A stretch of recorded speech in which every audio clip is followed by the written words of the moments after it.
Guys, মায়েদেরও তো ইচ্ছে হয় বান্ধবীদের সাথে থাকুক, বান্ধবীদের সাথে গল্প করবে, আড্ডা দেবে। তাই হয়তো এই মায়েদের কাছে আমাদের মতো মেয়েদেরকে বান্ধবী রূপেই পাঠায়, যারা সবসময় বক বক করতে থাকি, মার সাথে সবকিছু শেয়ার করি। তোমরাও যদি এরকমটা করে থাকো তবে অবশ্যই মায়ের কাছে ভিডিওটা সেন্ড করবে, ঠিক আছে? শেয়ার করে দেবে। টাটা। ভাবতেও অবাক লাগে, তাই না? যে মানুষটার জন্য আমরা সময় বের করি, সব সময় সব কিছুর বিরুদ্ধে গিয়েও তাদেরকে সময় দেওয়ার জন্য পাগল হয়ে থাকি, সেই মানুষটার কাছে আমাদের জন্য এক সেকেন্ড টাইম থাকে না। তার ব্যবহারই বুঝিয়ে দেয় সে আমাদেরকে কতটুকু ভালোবাসে। জানো তো, ভীষণ খারাপ লাগে তখন যখন বুঝতে পারি আমরা তাদেরকে যতটুকু ভালোবাসি তারা আমাদেরকে ততটুকু ভালোবাসে কিনা সন্দেহ আছে। ভালোবাসা খুব অদ্ভুত।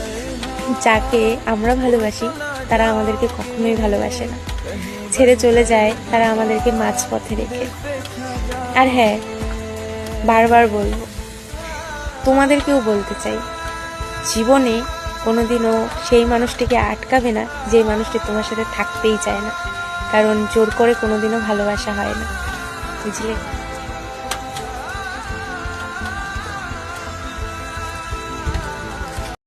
ছেলেদের কাছে একটি ফেভারিট খাবার আছে, সেই খাবারটি তারা একটু পরপর খায়, কিন্তু আমাদের কাছে এরকম কোনো খাবারই নেই। তারা একটু পরপর কি খায়? সিগারেট, তাই তো? তারা ঘুম থেকে উঠেই সিগারেট লাগে, ঘুমানোর আগে পর্যন্ত সিগারেট লাগে। গার্লফ্রেন্ডের সাথে ঝগড়া লেগেছে, সিগারেট খেয়ে নিচ্ছে। মা বাবা ঝগড়া করেছে, সিগারেট খেয়ে নিচ্ছে। গাড়ি চালাচ্ছে, সিগারেট খেয়ে নিচ্ছে। কিস্তি আসলেও সিগারেট খেয়ে নিচ্ছে। টেনশন হচ্ছে, সিগারেট খেয়ে নিচ্ছে। মাথা কি বলবো, মাথা কাজ না করলেও সিগারেট খায়।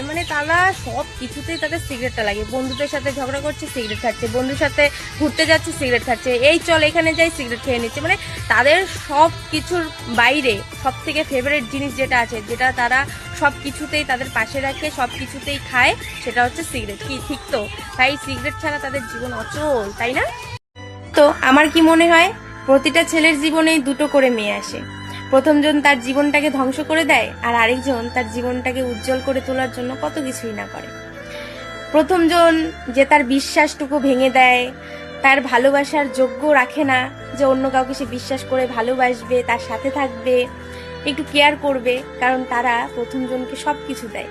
তারপরে যখন তাদের বিশ্বাস ভেঙে দিয়ে সেই নারী অন্য কোনো পুরুষের হাত ধরে চলে যায়, তখন দ্বিতীয় জনকে তারা না ভালোবাসতে পারে না। খুব কষ্ট হয় বিশ্বাস করতে। স্বাভাবিক, বিশ্বাসটা এত সহজেও কারোর প্রতি আসে না, কারণ আমাদের সবারই এরকম হয়ে আছে যে অনেককেই আমরা বিশ্বাস করি, কিন্তু তারা বিশ্বাসের মর্যাদাটুকু দিতে পারে না। আর কে বলেছে বলো তো দ্বিতীয়বার ভালোবাসা যায় না? সেই নারী জেদ ধরে সেই পুরুষকে এত সুন্দরভাবে ভালোবাসার মানে শেখায়, তারপর তার এক্সও ভাবে, কাশ ওকে যদি আমি না ছাড়তাম, হয়তো এই ভালোবাসাটা আমি পেতাম।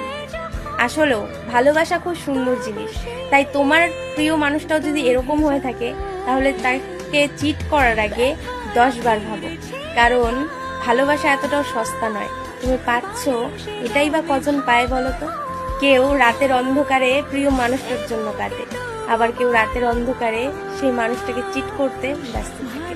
ভালোবাসা দ্বিতীয়বারও হয়, তাই ঝগড়া না করে নিজের প্রিয় মানুষটাকে আগলে রাখো, বুঝলে? ছেলেদের দুটো জিনিস তোমাকে বলি, যেই দুটো জিনিস তারা অল টাইম মিস করে। প্রথমটা হচ্ছে তাদের মাথার চুল, যেটা তার কাউকে ধরতে দেয় না, শুধুমাত্র সেই প্রিয় মানুষটাকে ধরতে দেয়। আর সেই মানুষটা যখন ছেড়ে চলে যায়, তখন যখন সে মাথাটা ধরে কিংবা আয়নার সামনে যায়, মাথার চুলটাকে ঠিক করতে থাকে, তখন তার প্রাক্তনের কথা মনে পড়ে। আর এটা অল টাইম তারা মিস করতেই থাকে তার প্রাক্তনকে, ঠিক আছে? এটা 2 নাম্বার হচ্ছে, এই যে তোমরা মাচাটা দেখছো, এই মাচাটা তোমাদের পাড়াতে থাকে একটা, আর নয়তো কোনো চায়ের দোকানে থাকে, ঠিক আছে? যেখানে তোমরা 10-12 জন মিলে আড্ডা দাও সব সময়। তার তোমাদের যে ছোটবেলার যে দিনগুলো মনে পড়ে যায়, ঠিক আছে? আর একটা সময় আসে যখন তোমরা কাজে চলে যাও, আরো দুজনকে তুমি ভিডিও কলে দেখছো কাজ থেকে, ঠিক আছে? কিংবা এরকম হয় যে কেউ বিয়ে করে নিয়েছে, বউয়ের চাপে আসতে পারে না সেই আড্ডা দিতে। কেউ আছে এরকম কাজে ব্যস্ত, সবাই সবার কাজে ব্যস্ত হয়ে যায় একটা সময় পর। তখন এই মাচাটা তোমাদেরকে মিস করে, তোমরা এই মাচাটাকে মিস করো। কতটুকু অদ্ভুত একটা জিনিস না? এই মিস করার ব্যাপারটা যে আছে না, সেটা হয়তো ছেলেরাই বেশি করতে পারবে, কারণ আমরা মেয়েরা সবসময় ঝগড়া করি, হিংসা করি, জেলিসি করি, ঠিক আছে? আমাদের এই সব আড্ডা ঠাড্ডা দেওয়ার মতো জিনিস থাকেই না, বাস্তব কথা যেটা। আর যদি তোমার বন্ধুকে তুমি সত্যি অনেক মিস করে থাকো এগুলো থেকে, তাহলে অবশ্যই ট্যাগ করে দেবে ভিডিওটা, ঠিক আছে? টাটা।